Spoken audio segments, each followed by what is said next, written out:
In this video, we continue our look at World War II, looking at some of the opening movements. This is a video about the Battle of Britain, and it'll come in two parts.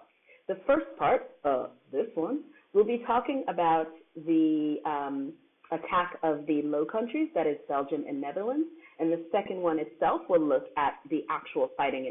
Our learning objective is to understand the events and the outcomes of World War II, analyze the strategies and tactics of the Battle of France, and analyze the reasons for the outcomes of the Battle of France. So let us commence with looking at the first part of this Battle for France, the attack through the Low Countries. Germany begins the Battle of France with an attack through the Low Countries of Luxembourg, Belgium, and the Netherlands on May 10th, 1940. This will be over by the middle of June. Originally, this attack on France was supposed to begin right after the invasion of Poland, which, as you know, was September 1st, 1939. However, they postponed this because of bad weather. It was oncoming winter. And what they did instead was work that phony war and try to get the secondary front and securing access to the Atlantic before they go on to take France and Britain. Now, the purpose of this was to occupy the Low Countries, again, Luxembourg, Belgium, and the Netherlands, before they go on to take France. And the reason why they did this, even though these countries were neutral in the war, is because they realized that France's defenses in the south of the country were too much to overcome quickly. There was this recognition that the defeat of France had to be lightning fast. And so with the Maginot Line that France built, it was too heavily fortified. It would not be relatively quick and easy. Therefore, they decided to go through Belgium and the Netherlands. And this also worked to draw the attention of France and Britain to the north of France, right, on the Belgian border, and that meant that the southern parts would be undefended, and they would be able to sneak attack to the back. The reason why they want to occupy France and the Low Countries is basically to prevent an Allied air threat to the Ruhr. Now remember, the Ruhr is a portion of Germany that borders with France. This is also the industrial heartland of Germany. And if they're going to win a war, they need to keep industrial capacity up. This would also provide bases for the sea and air campaign against Britain. So controlling that western coast of Europe would make it much easier to go against Britain. And so the idea here was the goal was to occupy the coastal areas, not the entirety of France. And we'll get to that a little bit later when we talk specifically about the fighting in France. So if we look at this handy-dandy, not really, but take a second, or maybe a little longer, and look at this map here. And you can see this is a map of southwestern France, and you have Holland to the north, as well as Belgium. And the situation here is May 16th, and so this is 6 days after they began the invasion. And you can see with the red lines coming from the left side, or I'm sorry, the other left side, also known as the right side, you can see how they're pushing through. And pushing through the Netherlands and Belgium allowed them to have a huge sort of front, a large attack, invasion on France. All right, so let's have a talk about these low countries. Belgium and the Netherlands were neutral, but the thing is that there was a recognition that things might not work out so good, so they made secret plans with the Allies in case of German invasion. The idea is that the Allies, they weren't allied with them, but should Germany invade, then France and Britain would come in to fight with them. However, Britain and France urged these countries to attack, to go on the offensive and join them and go on the offensive against Germany. However, they refused to do so. So let's take a minute, or more, because y'all know how much I talk, to talk about the situation in the Netherlands. So the Dutch were incredibly ill-prepared for fighting. In no way, shape, or form had they been ready for any sort of hostilities. There had been no expansion or modernization of the army since World War I. So while the Germans, since the end of World War I, 1918, had been investing in developing new technology and training the military, the Netherlands had not been. All right? So they were incredibly unprepared. There was a huge anti-war movement because they suffered so much during World War I. So there was a huge amount of reluctance to actually start preparing for war or even acknowledge that there was a real possibility. They had very few fortifications, so it was quite easy for Germany to invade. They had very little to actually keep Germany out. And because there had been no modernization of the army, and of course the army has been reduced during the interwar years, there was a serious lack of trained men. Now, one of the reasons why they were so ill-prepared is they did not want to antagonize Germany, especially during the Great Depression and how much they suffered. Once the German economy started picking up, then they also expanded who they were trading with. And this was actually part of, as you know, Hitler's policies or master plan. And so the Netherlands was very closely tied to Germany economically. And so they certainly didn't want to antagonize their major trading partner and face those negative economic repercussions. And so they mobilized the soldiers and increased the defense spending. But again, it's a day late and a dollar short. During that whole phony war, during the winter of 1939-1940, they started to increase this defense spending. But after 20 years, they had quite a bit of catch up to do, or rather catch up, and not enough time to do it in. One of the things that they did try to do is negotiate a peace between the Allies and the Axis powers. And when we're talking about the Axis powers here, we're talking about Germany. And that wasn't happening. So France and Britain had drawn their line in the sand, and the Dutch coming to them saying, hey, like, maybe we could talk about it. But, you know, in Dutch, wasn't going to do much. And quite honestly, most of the people in the country were in a state of denial. It was something that they kind of refused to face. They didn't want to face it. And the other thing that kind of like they shot themselves in the foot and leading to what was going to happen, they had difficulty coordinating with Belgium. So they were occupying on two different wavelengths, so they couldn't combine their forces to make something that was more effective. And Belgium, bless them, poor Belgium, they knew what was going on, and they warned the Netherlands repeatedly about the attack date and some strategies to possibly work together. So Belgium was like, hey, dude, man, you know what? Let's sort this out because the Germans are coming. The Germans are coming. But the Dutch were in that state of denial and refused. One of the tactics used during this war was the bombing with leaflets, basically. Planes would fly and drop leaflets down, and this was a kind of like a psychological angle, and it worked on the civilians rather than just on the military. And so this was dropped on The Hague, the capital of the Netherlands, on May 10th, 1940. And it says, translated, of course. I translated it myself because, you know, y'all all know my German is so good. It says, strong German troops surrounded the city. All resistance is of no more use. Germany is not fighting your country, but it fights England.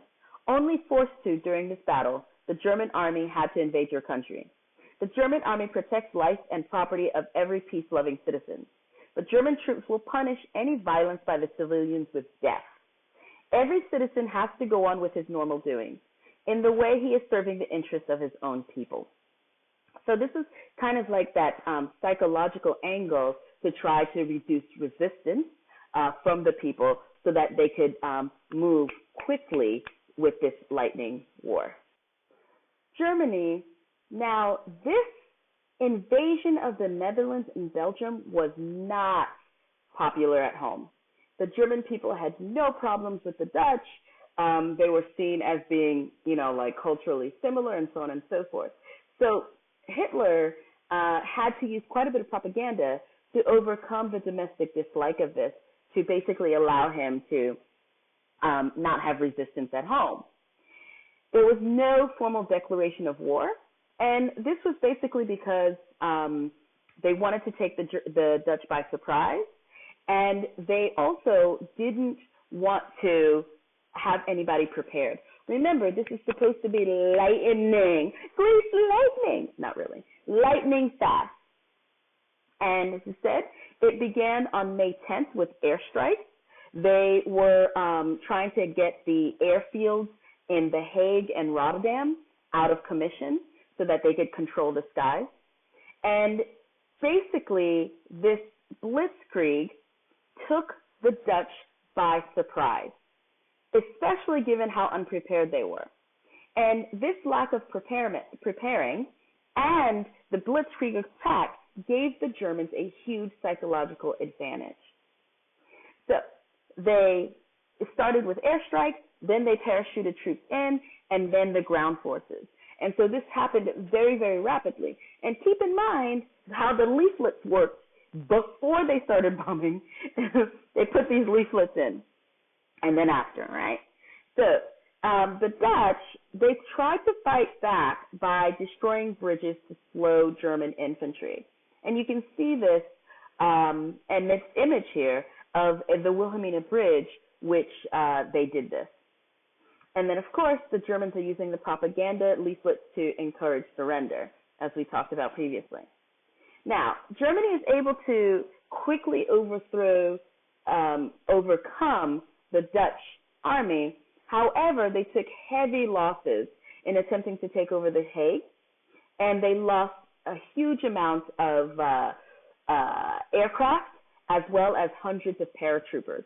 And so here we have an image of the German planes. These are Junkers U-87Bs. Y'all know I'm not so good at planes. Flying into the Netherlands. And here we have a picture of Rotterdam. Rotterdam is one of the largest cities in the Netherlands. This is also a very important port area, an economically important area. And you can see after this bombing, all that church is there, kind of. And then you see basically all of the homes and buildings have been leveled. And so the Dutch army surrendered after the bombing of Rotterdam. They were afraid to lose more major cities, and of course the impact that this had on the population. And the Dutch army is still relatively intact, but they surrender on May 14th. That is 4 days after the beginning of the invasion. Let's take a bit of time to talk about the Belgians, the other major actor in this portion of the Battle of France. Now, the Belgians didn't trust the French. Who could blame them, really, at this point? The French were encouraging the Belgians to commit all of their defenses at the Maginot Line. And the Belgians thought that the French were wrong in where the attack was going to come from. They did not want to be vulnerable to attack from the Netherlands and then have to rely on France to move quickly enough to defend Belgium from Germany. And to be fair, the Belgians were completely correct. Now, the Franco-Belgian agreement did call for mobilization in the event of Poland. Remember, this is part of what we spoke about previously. Belgium was going to be neutral, but there was going to be some mobilization should Poland fall. Now, the Belgians were like, we don't really trust the French.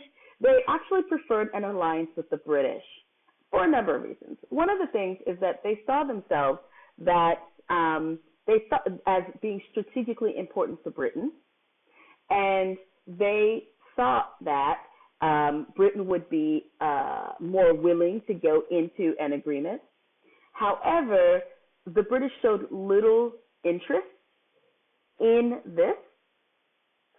And once Germany mobilized and remilitarized the Rhineland, and France and Britain were not willing to, challenge Germany on breaking this part of the Treaty of Versailles, then Belgium was like, oh man, these guys aren't even caring about their own interests. How can I expect them to care about mine? And so they pulled out of this Western alliance between Belgium and France and Britain, and declared neutrality in 1936. So the Belgians are alarmed by the continual German violations. You've got remilitarization of the Rhineland, Anschluss with Austria, the Sudeten crisis, and at the same time, they recognize that maybe Britain and France aren't so interested in looking out for their own interests, and that they might need to go at it alone. So they start spending on fortifications, and you have an image of some of these fortifications to the right there.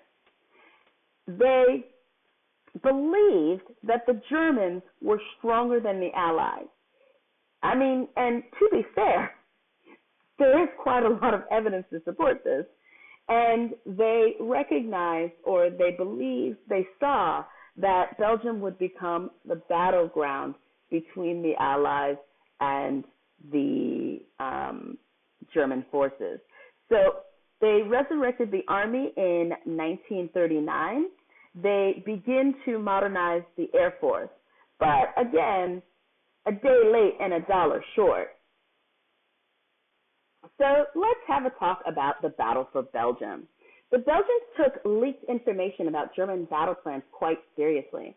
There were a number of people in the German military who did not agree with Hitler's plan of attack and who basically thought that Hitler was going to get Germany into really deep trouble and were trying to stall this. So they leaked the battle plans to try to get the Allies to respond more vigorously to Germany. Now, the Allies didn't take this seriously, but Belgium did. And Belgium correctly predicted where German advancement and attack would come from. And they knew that they were going to try to encircle the Allied armies, and Belgium warned them, to no avail, sadly. So in order to get ready, what Belgium did is they directed the troops to the borders. But remember, in terms of their preparation time, right, we said a day late and a dollar short. Almost as soon as Germany started attacking, the Belgian military starts to retreat almost immediately. And this attack on the Netherlands happened at the same time as the attack on Belgium. So on May 10th, they begin attacking the airfields and communication links. They destroyed all of the railway networks and roads. They cut or damaged water, gas, and electricity supplies.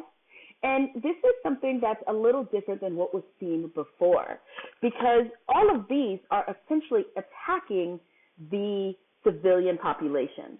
And the idea is by attacking the civilian population, then they can pressure the military and government to capitulate, to not fight anymore.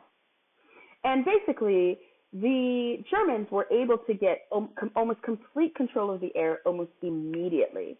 And basically in World War II, if you have control of the air, then you're going to win that battle. However, the Belgian merchant marines, one of the largest merchant marines in the world at this time, are able to evade capture and are then placed under British control. By the end of May, Belgium and the Netherlands have surrendered. Luxembourg lasted about 1 day in this fight, but so the Netherlands surrenders May 18th, and the Queen escapes and establishes a government in exile in England. And during this time, she's able to act as a beacon of hope for the Dutch resistance, and also as a government, a legitimate government, to be able to direct whatever forces they have that have been able to escape German control. Belgium surrenders on May 28th. Now, unlike the Dutch queen, the Belgian king decides to stay. He feels that he can act as an intercedent between the Germans and the Belgian and try to get his people to receive better treatment. And he feels that as a king, it's his responsibility to do it, to go through this experience with his people. The prime minister denounces the king, and he establishes a government in exile in Paris, and then later England, once Paris falls. And they're able to direct, again, one of the larger merchant marines in the world.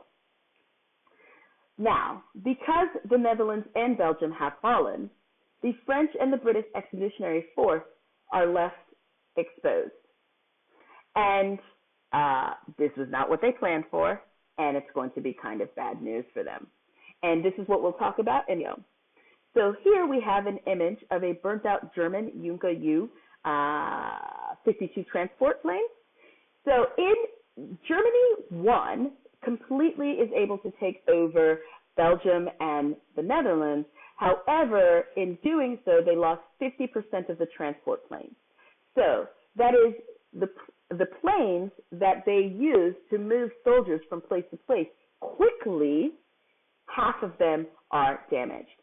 And so this concludes this portion of the Battle of France. The next video is coming up, and we'll look more deeply at